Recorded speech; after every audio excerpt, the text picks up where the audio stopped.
What's going down, Saber Legion family? Thor based my banner. Aaron Racola, TSL Minnesota Charter Rep.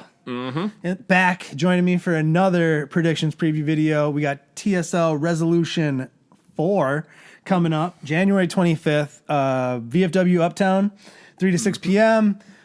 I will be there. The live stream will be in full effect. Me and Terry will be doing the commentary for that event. Very excited. Terry has promised me, so we can all hold him to this. Terry's promised me he's going to join me for the entirety of the event as commentator. So this should be definitely one to watch if you're not able to be there in person. But if you can be there in person, definitely be there in person, because watching it live would definitely be better than watching it on the internet, listening to me and Terry. And I can't believe I just said that, but it's facts. So Aaron, thanks for joining me again. Yeah, thanks for having me again. We're gonna run down the card. We got a pretty stacked card. Yeah, this card is going to be a very, very interesting one to watch. Just everywhere. 7 matches in total. We got a champion versus champion match as the finale. So and it's exotics. That'll be interesting. We'll get there. But let's start at the beginning, right? Yeah. Let's start at the opener. We got Jacob Page versus Michael Brudenell is top of the card. So you got size versus speed. Jacob Page is a very tall man with a very long reach. I think he's like 6'4", 6'4", 6'5", somewhere in the ballpark of that. I don't know. He's huge. Me standing next to him is tiny, and I'm not a little dude. I'm not. But he is a big man. But Mike Brunel, very quick on his feet, very low, likes a real low center of gravity, moves laterally very well. I think Mike's probably got a little bit more experience than Jacob. Just been in TSL a little bit longer. Is in the TSL realm. And more than that too, Brudenell's been practicing martial arts for, I think he said somewhere in the ballpark of 30 years. Yeah, he's an old guy. So he's an old guy. But he's still quick. Very quick, has a very strong foundation for just, building upon in TSL. And like you said, he has a lot of quick lateral movements, and he's just so much fun to fight against. Jacob Page, no slouch out of New Jersey. I saw him fight at TSL 4, and he did good. He had a good showing. I'm sure not to hit, what his expectation level was, but I thought he had a pretty good showing. Definitely went out there and showed out.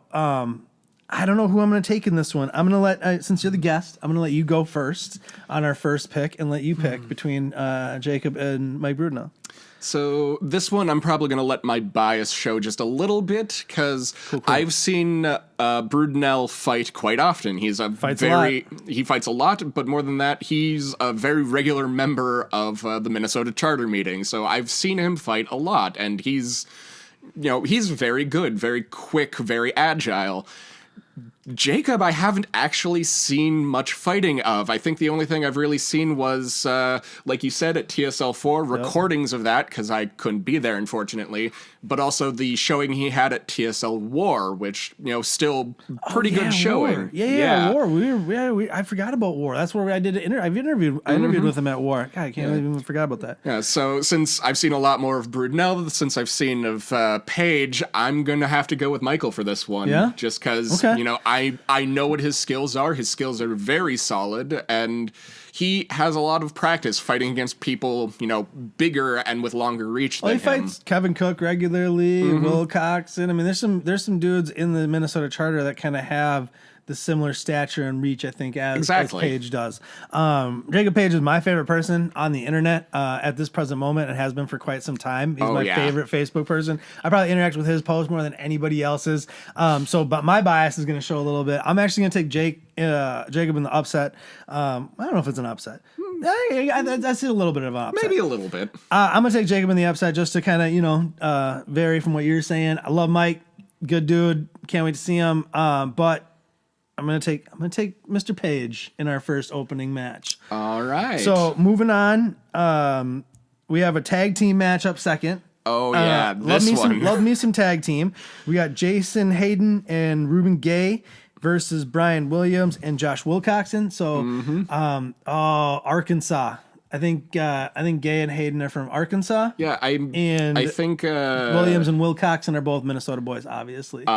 Yeah, Brian's actually going to be joining me for the Armageddon preview video. Oh, very cool. He messaged me like a month ago and asked if he could be the guy, and I was like, "You're the guy then." So I'm looking forward to that. I don't know if that's going to lead into my pick at all, but Jason Hayden and Ruben Gay. Mm-hmm. Father-son duo out of Arkansas. My first exposure to them, again, was TSL 4. TSL 3 or 4 in any of the yearly tournaments is really when you get a lot of exposure to maybe some of the people who have been around for a while, but since we're all in different states, we don't get that direct contact. We don't get to see we don't get to see the meets. They don't have championship series events, so really that's the only time for a lot of these people to come show out. I mean, if they don't make it down for Sun Crusher or Crossroads and, Ohio, different place, different Stark Watch out in California. If you're not able to make one of those, TSL, the national tournament, is really your place to go and, get the spotlight, right? And that's where my first exposure, both these guys were in there. Heck of fighters. These are two very, very good fighters, hungry fighters. They trained with another guy who was in TSL 4. I don't remember the name. Forgive me. Someone mentioned it in the comments. These dudes are going to be a tough out. Oh, God. So my first exposure to watching, Jason Rubin fighting was watching the videos for TSL 4, where both of them made it into the top 16, I believe. In the singles? In the singles, yeah. In the main tournament. And I'm trying to remember some of the commentary for it. I think both of them have less than a year of active experience, and just the fact that they got that far and did so well, this is going to be a super exciting fight to watch. I won't say I had people telling me things during TSL 4 and that's how I knew things, but people were telling me things during TSL 4 and that's how I knew things. Oh, yeah. And a lot of that, and I won't say I forgot, but I forgot. But I haven't forgot how good these two fighters are. And as much as I love Brian, and as much as I love Josh Wilcoxon, who's going to come out in the sick Vikings gear as a tag team, my Minnesota boys, I'm going out of towners again. I'm going to go with Hayden and Gay to come out and surprise, I think, Williams and Wilcoxon and take the W.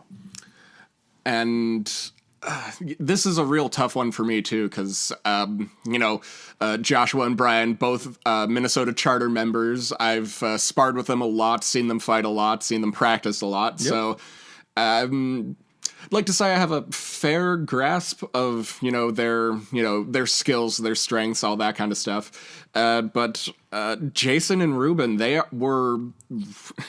Like I said, they had an amazing showing at TSL 4, so for me, it's up in the air. It could go either way for me, but just so I can put my opinion out there, I think I might have to agree with you. Sorry, Brian. Sorry, Joshua. All right.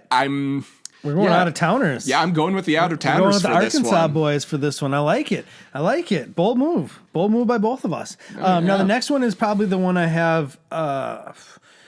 probably not the worst opinion of, but the least knowledge of the two fighters. Same here. Joe Blankenship, not to be confused with Jordan Blankenship, was one half of the tag team champions, versus Jameis Brumbaugh in an exotics match for match number 3. Love Jameis, Colorado. I'm going Jameis. This one's going to be, I don't have a lot of insight in this. I'm sorry. I can't break this one down because I just don't know enough. So I'm just going to go top of the head, Jameis. Go. He's got it. Yeah, I'm going to have to go the same way. I'm leaning for Jameis this one. I have very little knowledge of both of these fighters, especially when exotics are concerned. I don't think I've seen either of them actually compete with exotics. Let me rephrase my pick. Oh, please. Whichever one has a pike's going to win. And if they both have pikes, Jameis. That's my call. You know what? That is exactly my call too. I've seen Jameis fight a few times up here in Minnesota before, and he is just a good, solid fighter. So whoever the pike user is, or if they both have pikes, I'm going with Jameis. All right, we're in agreement. Oh, we gotta stop doing this. But Yeah. I think this next one might split us up a bit. I think we may differ on a couple of these going forward. So, and these are our lists, obviously. Please, definitely. when this video goes out, like it, share it, leave your list, leave your predictions, interact with it. The more you guys do that, the better. We love it. I love seeing it. But moving on, match number 4, and I'm excited for this. This is style versus style. This is classic fighter versus classic fighter. We got Russell Bradley versus Nate Hill. Pumpkin spice everything versus the Joker. It's gonna be phenomenal. It's gonna be magical.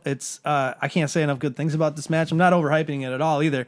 It is going to be for the audience that entertaining to watch. Of all of the fights in this card, this one is one of the ones I'm the most excited for. Yeah, 100%. 100%. If this is gonna be, these are both very stylistic fighters. These are both very good fighters. Classically, I don't know about classically trained fighters. I don't know about most of their backgrounds. I know a little bit more about Nate's than Russell's, but I think they're both classically trained like sword fighters to a certain extent. Because they have a more of that style, like that style of fighting, right? Yeah, like with Nate, most of what I've seen with him, he actually uses a curved hilt, like a one-hand curved hilt saber, and does very, one-handed fencing kind of stuff. And he is very quick. I've watched some of the archived footage of him from the last Sun Crushers, and a lot of the times the camera couldn't even really pick up the motions. Yeah, Sun Crusher, was that Sun Crusher 2, the Crushinator? I thought it was 3. 3? I think 3 was the last one. Or that was the Crushinator. Yeah. Sun Crusher 3. I did preview videos for at least 2 of them. Mm-hmm. I remember the last one was the Crushinator, but it was 3. You're right. 3 is the Crushinator, 2 is the Crushing. Yeah. The next one's going to be an exotics one. So we're not here for that. Oh boy, that was next time. Next time. Soon. It's in the works. It's in the works. I got this. Bradley versus Hill, though. Pumpkin spice everything. He's a good fighter. He's a really good fighter. He had a good war showing, I think. Oh yeah. He was funny in war. I remember when I didn't think back, and he had some of the best one-liners. Why the sides were kind of standing off. Oh yeah. I remember he did some sort of dance. Or was it I can't remember, hokey pokey or something. I just remember him from some of his showings here at other Minnesota Championship Series events. I think he did a tag team thing with Jared Graham where they both came out in like kilts and had like Irish Scottish hats on or something. I think that was him. I think I remember that. And I remember one time he gave out candy to the audience, so he's just real fun guy. They're both theatrical. Yes. They're both entertaining. They're both really good fighters. Like I said, this is style versus style for me.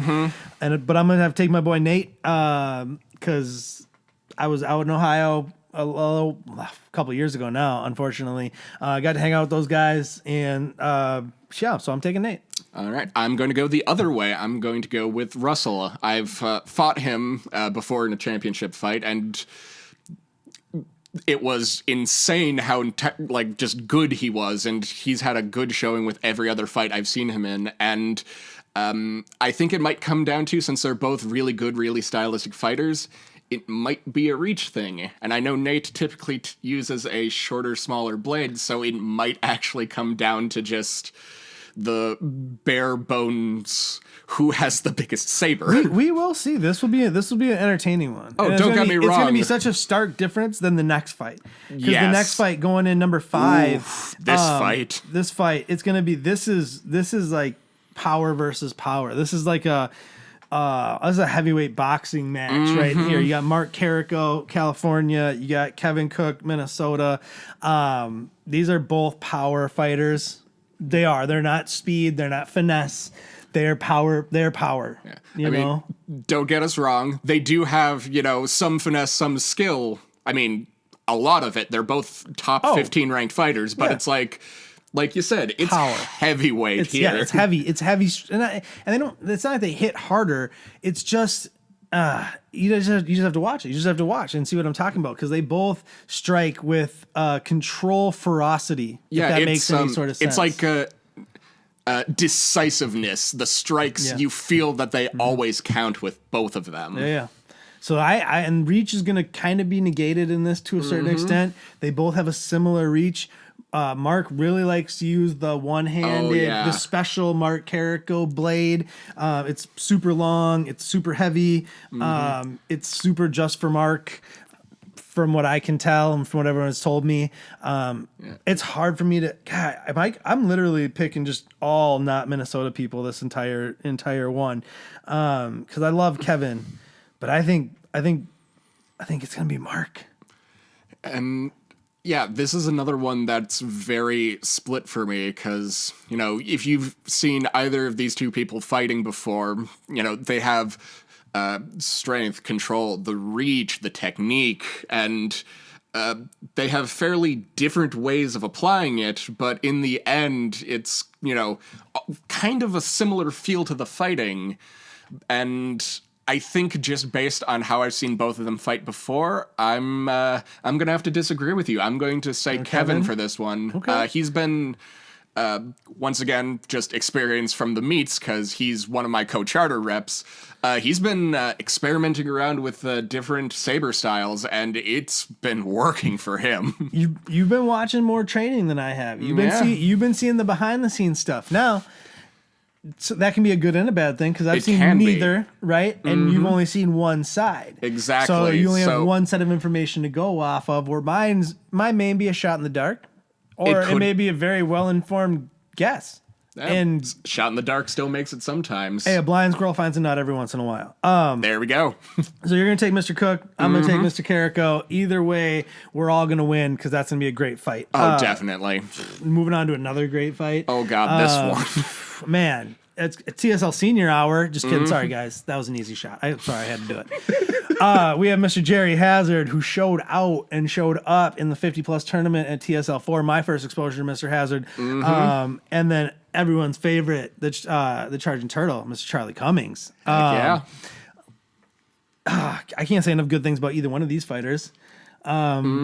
Charlie had an amazing 2019. Oh, God. His 2000... He had a fabulous 2019. Did Jerry win the 50-plus tournament? If he didn't win, he got very close to it. I think he was in the finals. Yeah. Versus somebody else, and he may have won, but I can't remember because that was August, and this is January. Yeah. So, but either way, regardless, he still did a fantastic showing in that tournament. Showed up, showed out. It was amazing. I mean, another great showing at TSL 4. Oh, this is oh man. I've thought about it. I've thought about this one a bunch. I probably thought more about this one than any other pick. And this is hard over head for sure. Maybe not. But I'm gonna have to go Mr. Charlie Cummings. My roommate from TSL 4. Love that guy.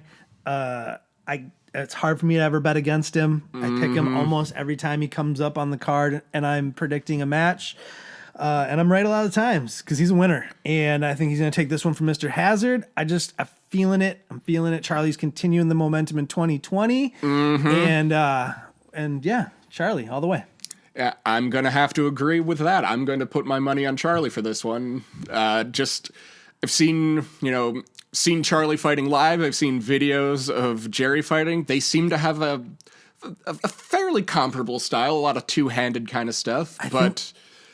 Charlie's just so quick with everything. There's a reason he's called the Charging Turtle. Very quick, yet very defensive. And, you know, he's a Minnesota man. I gotta go with the hometown for this one. For once this time, I'm going with the hometown. I think he's the first Minnesota person I've picked this entire predictions video. I think so. He is. Yeah. So I took Carrico, I took Hale, Jameis, I took Hayden and Gay, and I took Jacob Page. So he was the first person from Minnesota that I took. And luckily I won't have to worry about that in the finale because the main event, champion versus champion, it's an exhibition match. You got the women's champion, Lex DeGraff, versus the TSL champion, Jimmy Sorrell. It's an exotic, like we talked about. Jimmy's going to have a saber staff, you said? Yep. And Lex is going to be running some sort of crazy pike with a cross guard type thing, but it's in a V shape. So I think they've been calling it the boar spear it's like a online. V-shaped cross guard, like this, right? Yeah. Perfect. and I didn't even use an inappropriate hand gesture to get there. You could have too. Very easily, I thought about it, but I figured this is a PG video. We don't want to get demonetized. So the boar pike versus the saber staff in a champ versus champ, champion versus champion exhibition match for the main event of Resolution 4. Who you got and why, Mr. Aaron? Oh, this one is probably the toughest of all of the fights we've been talking about today, because, you know, Jimmy has just had a fantastic 2019 of just, you know, won the championship, defended the championship. He seems to just be, like you were talking about with Charlie, having a great year, and I can just easily see, you know, 2020 continuing that. But also on the other side, Lex is a very good fighter herself. Came in second at the TSL Women's Tournament, then came back and won the belt from Lauren Madden. Yep. At an event that I can't remember what the name of it was. I don't remember it either. She won, so she's the second women's champion after coming in second in the inaugural TSL Women's Tournament. So she had a phenomenal 2019 too. She's really quick. She's really good. She's a really good fighter. I was very impressed watching her in TSL 4 because I don't know, that's the first time I saw her fight. War. She was at War, but War is such a It's a schmoz. different It's a big thing. It's a big schmoz, right? And it's really entertaining and fun, but it's really hard to gauge quality of fighter in that setting versus those one-on-ones in, you know, tournament rounds at TSL 4. That's when I really get a real grasp of, I think, who is on the come up, who is really, you know, taken over, and you know what I mean, and maybe who needs to work on some stuff. Yeah. And Lex is definitely, you know, was on the come up in the early part, I think, of 2019, really came into it in the later part of 2019, and is just taken off from there. And after TSL 4 and the newest rankings were released after TSL 4, Sun Crusher, all that, she's actually broken into the top 15 now. So it's, you know, she is a phenomenal fighter, very quick, meticulous. She's very good at spotting openings from what I've seen, which, you know, against Jimmy is going to be a very good thing, because with his very loosey-goosey Gumby style, as he calls it, this is just going to be a fun fight all around. Jimmy's just a hard out. I mean, we talked about it in the last video, or in the video we did for... Was that the video we did for Battle of Champions? Battle of Champions? That was that me and you? Okay, yeah, that was. We were talking about unconventional styles, right? And we were talking about unconventional fighting styles and how they're really hard to defend against. And it turns out Jimmy defended his championship against Laudenschlager. And again, I think Laudenschlager struggled with some of that unconventional style that Jimmy had, just from watching I didn't watch the entire fight. I still haven't gotten back and watched the whole thing. I watched bits and pieces, but just from what I saw. So unconventional style, I think, gives everybody fits. And I don't think Lex is going to be any different. But with it being in exotics and with her having the boar staff, it's really going to even the playing field, I think, a little bit. Yeah, where she can move laterally and she can move quick and she can kind of jab out there. And I think she has a bit more experience with exotics than Jimmy does. Jimmy, I've very rarely seen or heard of him playing around with exotics, but Lex, I'm pretty sure she actually used some kind of spear or pike or what have you at War. Yeah, so she was part of the pike crew on the TSL dark side. You know, and, you know, just whatever practice she has with it, that could only, you know, improve her, you know, fight against Jimmy, improve her, you know, however it goes out. So it's another tick for her in the plus category, right? Exactly. That's something that she has that Jimmy may not, you know, because Jimmy's got a lot, and Lex got a lot too, but any advantage that she can get strategically, or even in just knowing how to use the weapon. Exactly. I'm sure Jimmy, knowing this is coming, has been practicing his butt off with it. He's not going to be walking in with a saber staff for the first time. He will have put in the work. I firmly 100%. Know that about my man, Jimmy. But that's... Oof. This is a very tough call. This is probably the toughest call of all of them. Oh, man. I pick against Jimmy a lot, apparently, and he always wins when I pick against him. Yeah. So let's see if I can reverse that. I'm going to pick Jimmy, and we'll see, do I finally just get it right and, you know, go with the right person, or do I doom Jimmy into failure and Lex takes the W?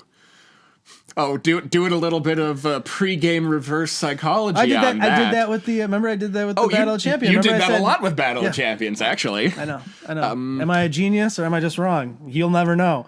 I mean, you kind of did just explain it a little bit, though. Yeah, Forget the man behind the curtain. Yeah. So who you got? For me, though, not going to do any of the reverse psychology. Okay. Just because this is such it's an out there kind of match. We've never had this kind of thing. It is such a coin flip. However, I'm going to go with Lex on this one. Like I said, she's got the speed, the technique. She's very good at maintaining distance, which, Jimmy has that super long reach naturally, which is just going to be a boon for her. But like I said, he can't one hand with the saber staff. Well, he has to keep both hands. Can he go? Can you go one hand? Oh wait. With the rules as written for saber staves, if the hilt is below a certain length, you can one hand with the saber staff. It's just harder because you have the other blade getting in the way. But you can use it one-handed. Okay. So that's one of the reasons I'm also giving it to Lex. She has the spear, which gives her reach. She also has the V-guard, which is definitely going to help with the defense. So all of that together, I'm going to give it to Lex for this one. With the saber spear, though, if he does hit that V-guard, having that, just all he has to do is pull his backhand down and... I mean, if she takes off, but you know what I mean? All he has to do is pull that backhand down, and that's points right there. That is, but like we mentioned earlier, this is a very out there match. It is. I don't think other than I think in maybe War, I don't think we've really had a big championship, esque one-on-one match that had this combination of weapons being used. So this is the first. It could really be anyone's match. game. This is the first match of this type that I can think of. You know, champion versus champion, exhibition style, weird exotics thrown in the mix. I mean, there's just a lot of variables that aren't usually there in these matches. All right, I'm gonna go Jimmy. You're gonna go Lex. Let's see your lists. Who you got? 7 matches. January 25th. Uptown VFW. Be there or watch it on the internet. Myself and Mr. Terry will be doing the commentary. Mm-hmm. Aaron, thank you as always for joining me. You can find TSL Facebook pages, YouTube, Instagram, all over the place. Baseball Banter, all over the place. TikTok. If you're in TikTok, check me out.